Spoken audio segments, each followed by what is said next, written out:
It's a fact at this stage that humans itself are a threat to nature and diversity with all our actions. In A Christmas Carol, Scrooge is visited by the ghost of Christmas future, who shows him a world that would exist if he doesn't change his ways.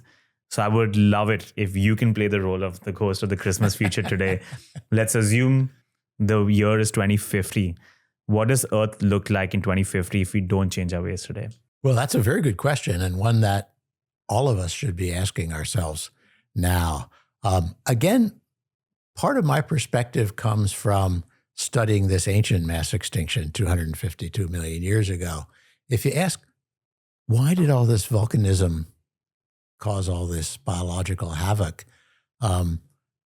What's clear is that there was a massive, rapid output of carbon dioxide. That sounds familiar. That causes global warming.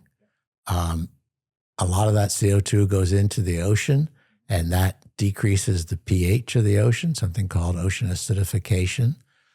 Because seawater gets warmer, it can't hold as much oxygen, so it increases the area of oxygen-poor parts of the ocean. So when I look at what's happening as we speak, it is the same things that happened 252 million years ago and engendered large-scale extinctions. So in a sense, humans are causing carbon dioxide to increase at almost unprecedentedly rapid rates. What is happening right now is unusual on a geologic timescale. And we know, again, from the study of isotopes, carbon isotopes, that the main reason that CO2 is increasing is because of the burning of fossil fuels. That's not an issue anymore. We also know that Earth is getting warmer. We all know this from our personal experience, but the data bear it out. And that's an expected consequence of increasing the CO2 content of the atmosphere. I should also add that another major greenhouse gas is methane, natural gas. There's much less methane in the atmosphere than there is CO2, but on a molecule-for-molecule basis, it's a much stronger greenhouse gas. And again, human activities are responsible for major fluxes of methane from the Earth into the atmosphere. So we are changing the world around us. Ocean acidification, it makes, when the pH of seawater goes down, it's harder for organisms to make skeletons of calcium carbonate. And so there is, I think, a legitimate question of the extent to which tropical coral reefs will exist 100 years from now. And so I think if we do nothing, we will live in a world that is significantly warmer than it is now. That will change rainfall patterns. So some places that are agricultural centers now will not be. Some places like the Middle East, a lot of the Middle East could become essentially uninhabitable except through massive air conditioning. And so, it's just it's a sort of very disconcerting thought of what the world will look like. And again, it's not just mere speculation that you can shrug your shoulders and dismiss. It's based on physics and chemistry that we've come to understand, and we know that these things are happening because of us. The other thing that I should say too is that there have been major dents in biological diversity and even in the population size of species that have persisted over the last 100 years. And most of those are not due to global climatic change. They're due to changes in land use, so agriculture, where there was once natural areas, overexploitation of species like animals in Africa and things like this. The human-aided movement of plants and animals from one continent to another. So you have new interactions that we haven't seen before. So I raise that just to say that, when you say that Australia has lost 10% of its mammal species and that, insect populations are down 80% in Europe over the last 50 years, that's all before global change kicks in. And so that's going to continue, but now in a world that is rapidly changing. The physical world around us is changing. So I think in the absence of concerted efforts by humans, we will lose substantial amounts of biological diversity.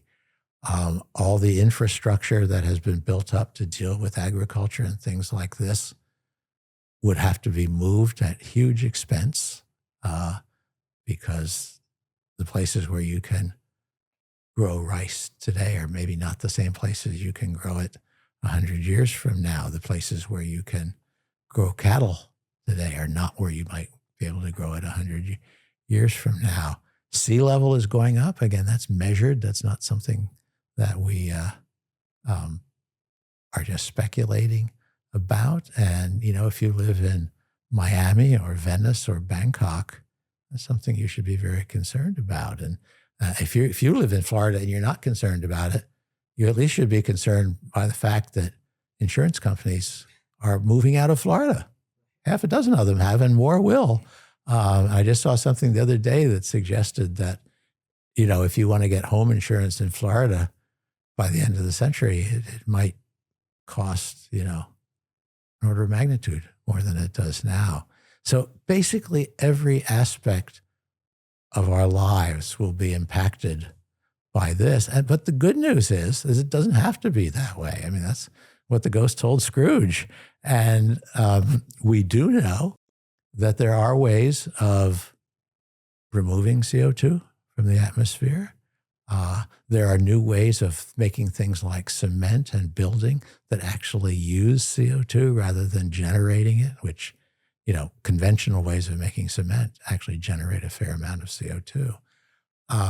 So there are things that we can do differently that will help us all. And the costs of putting those kinds of things in place, frankly, is much smaller than the costs of doing nothing.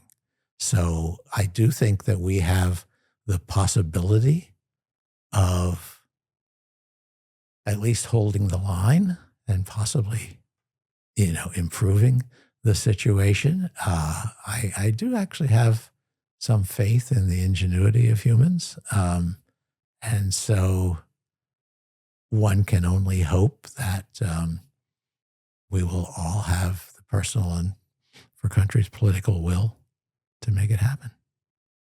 As the ghost of the Christmas future, just to drive the urgency, and I'm happy to hear that we can still change our ways, what's the timeline we're operating at? How much time do we have to change our ways? At what point do we go beyond the point of no return?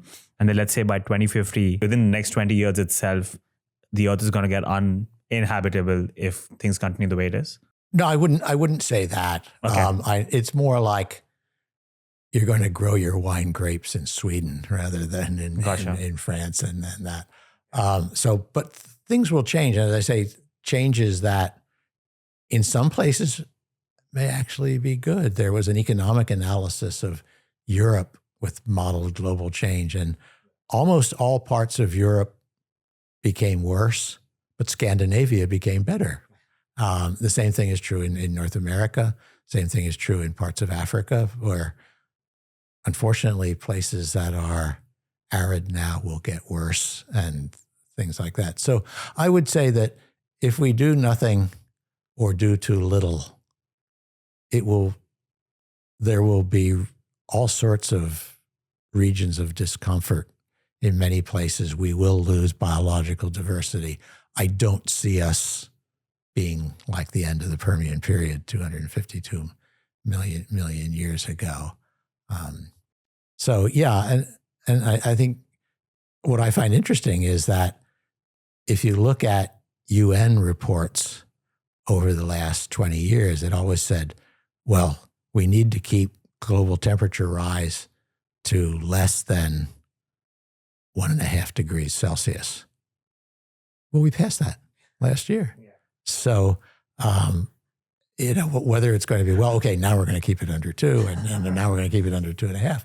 I don't know. I think there's every reason to believe that we can slow the rate at which things get worse. We're still some distance away from things getting better. But again, one hopes that, they always say necessity is the mother of invention, and necessity is going to be there. And fortunately, we are a species that has many, many bright, curious, talented, hardworking individuals. So I'm hopeful, but it isn't a time to sit back and let things happen without change. How much time do we have before we change our ways? There's a doomsday clock in New York City, and that just shows 3 years left. Yeah, well, again, the doomsday clock is an idea that goes back to when is the atom bomb going to fall again, and so we don't know. I would say that if we do nothing, you will increasingly see the problems with that in your lifetime. This is not something that's happening 200 or 300 years from now. This is something that has already started and could accelerate or it could slow down. And whether it does one or the other has a lot to do with us. I mean, the doomsday scenarios that come from science, and again, we don't know whether they will happen, but one of the most important things for controlling climate in the Northern Hemisphere is the circulation of the Atlantic Ocean, because it carries warm waters from the equator toward the poles. In particular, there's something called, the North Atlantic Drift, and this it goes up through the across the western end of the Atlantic Ocean, and it has actually been modeled that could collapse. And if that collapses, you may not want to live in Europe. Now, we don't know that it will collapse. There's a lot of argument about that, but some of the in some ways most worrisome models really do get into very serious impacts on humans, at least regionally. Again, it may be quite balmy in Toronto if that happens, but large parts of what, despite what American policy now seems to be, it does seem to be a very interconnected world. So we will all have a price to pay if we choose not to do the things that could mitigate global change. A bleak picture, but I think it's important to paint that picture out, because I feel like a lot of people brush it under the rug and underplay the consequences of increasing carbon levels. So I'm very happy that you're able to paint that picture and create that bleak picture, because it is a pressing issue. Well, if I could say just one more thing about that, I'm glad you brought it up, because there are, best-selling books, one called The Big Lie and things like this.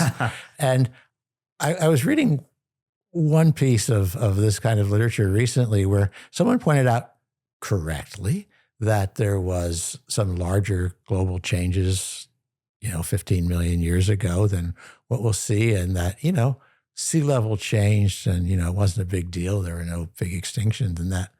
And I said, that's right. Now let's have those changes, but let's put Miami and Venice in there. It's a very different thing. So it isn't just that this is unprecedented rates of change. It's that it's happening where our entire planet has a human infrastructure, and that makes us quite vulnerable. Baba Diom, Senegalese forest ranger, had once said that, why do so many people care so little in the face of planetary changes that will reshape the lives of our grandchildren? In the end, we will conserve only what we love. We will love only what we understand, and we will understand only what we are taught.